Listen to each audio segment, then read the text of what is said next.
Welcome back to the channel. Today I'm going to show you how to make a moose call out of birch bark. So what you want to do is find your ideal birch tree.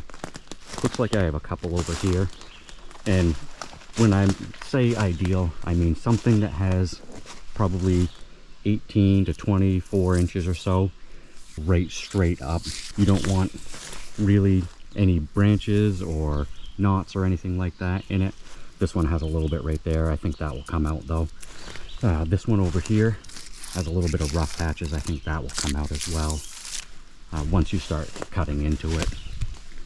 Once you find your ideal spot, you're going to cut two horizontal, and again, like I said, you want them 18, 24 inches apart. So cut horizontally there, cut horizontally down there, and do a vertical line right straight down.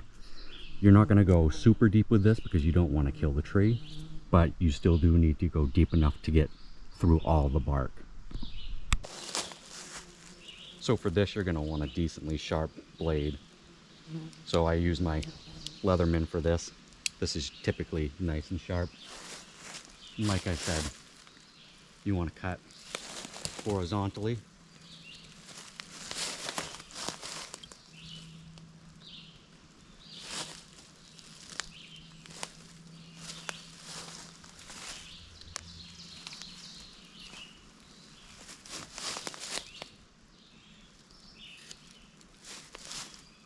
Now vertically.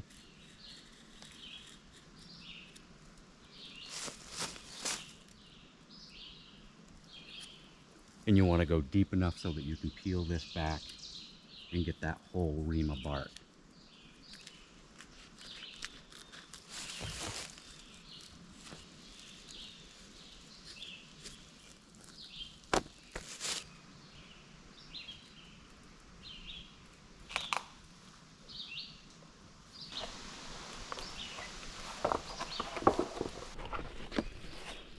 Now that you have it off the tree, you want to make almost like a funnel out of it, or a cone. I try to use the messed up edge on the inside. So usually there's something that you mess up, whether it cracks or something like that. This one turned out fairly decent, you know, just a small crack right over there. When making these, I prefer a white birch over yellow or gold because it gives you that nice thick bark right there. It does make it a little harder to roll up, but you get a better product in the end. It might take a few times rolling it to give you that good flexibility to get that good cone shape.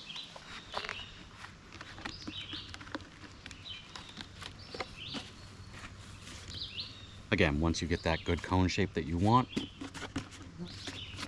put a zip tie or an elastic around it and get it held right in place so that it doesn't unravel and it doesn't dry not in its good shape. Because once it dries and it's flat, you really can't bend it that well without it cracking. Once you've let it dry for a couple days, you want to go through and drill some holes on each side. Then once you have these holes drilled, you can either use some baling twine, leather, or something like that, and you can do either a straight pattern or a diagonal pattern. I just go straight across and it makes it easy for me to tie. Here's my mostly finished product. I plan on going through each one of these holes and making a nice tight knot. And again, you just loop it through and make a square knot. What you can do is just do one at each end, do a couple in the middle, and that keeps it nice and tightly wound. What I recommend for getting the string through these is a nice long piece of almost like that wreath metal tying or some metal wire, but make sure it's nice and thin, that way it can get through these holes. And you want it to be long, that way you can stretch it out through either side, especially when you're right in the middle. What I like to do also is trim up the ends, that way it's nice and flat on either side. You can see on this one that it's kind of at an angle and all that, but in reality all you actually need to do is just rip off a piece of bark and roll it up, and you have a pretty decent moose call. Thank you for watching, and I hope you have some good luck this year.